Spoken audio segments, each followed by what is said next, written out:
नमस्ते स्वागत छ यहाँहरूलाई सेफ सुनी युट्युब च्यानलमा।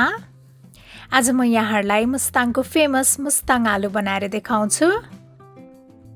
यसरी बनाएको यो आलुको स्वाद चाहिँ एकदमै मिठो हुन्छ। मुस्ताङ आलु बनाउनको लागि सबैभन्दा पहिला मैले यहाँ उसिनेको आलुलाई यसरी लाम्चो पारेर काटेर लिएको छु। त्यसपछि अब यो आलुलाई चाहिँ फ्राई गर्नुपर्ने हुन्छ। यसको लागि मैले यहाँ तेल तताएको छु। अब यो आलुलाई चाहिँ तेलमा राखेर रातो हुने बेलासम्म फ्राई गर्नुपर्छ। यहाँहरूलाई चाहिँ यसरी तेलमा डिप फ्राई गरेको मन पर्दैन भने प्यानमा राखेर यसलाई रातो हुने बेलासम्म फ्राई गर्नु भए पनि हुन्छ। यतिको भएपछि यो आलु चाहिँ रेडी भइसकेको छ।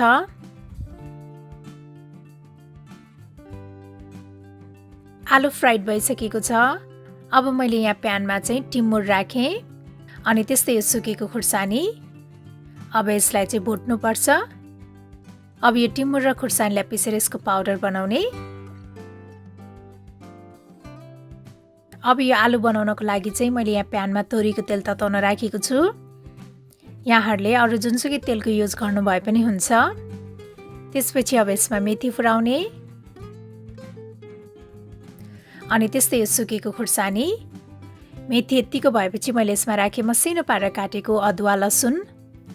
अदुवा लसुनलाई पिसेर राख्नु भए पनि हुन्छ। अदुवा लसुनलाई एकैछिन भुटिसकेपछि अब यसमा मैले राखेँ अघि हामीले पिसेको टिमुर र खुर्सानीको धुलो।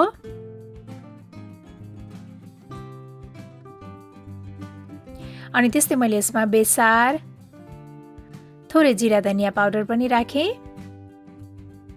सबैलाई राम्रोसँग मिक्स गर्ने।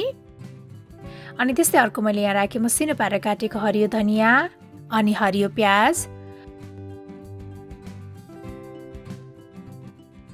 यो सबैलाई 2 मिनेट जति भुट्नुपर्छ।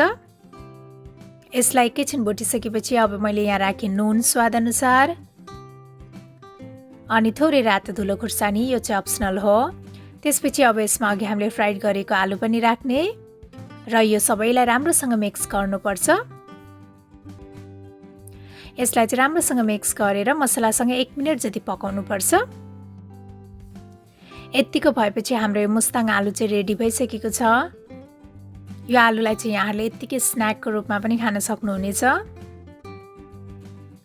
अथवा यसलाई चाहिँ चिउरासँग दाल भातसँग खाँदा पनि एकदमै मिठो हुन्छ। मलाई आशा छ यहाँहरूलाई यो सजिलो अनि स्वादिलो मुस्ताङ आलुको रेसिपी पक्कै पनि मन पर्यो होला र अरू यस्तै मिठो रेसिपीहरूको लागि सेफ सुनी युट्युब च्यानललाई सब्स्क्राइब गर्न नभुल्नुहोला। साथै लाइक, सेयर र कमेन्ट गर्न पनि नभुल्नुहोला है। Thank you for watching. Bye by.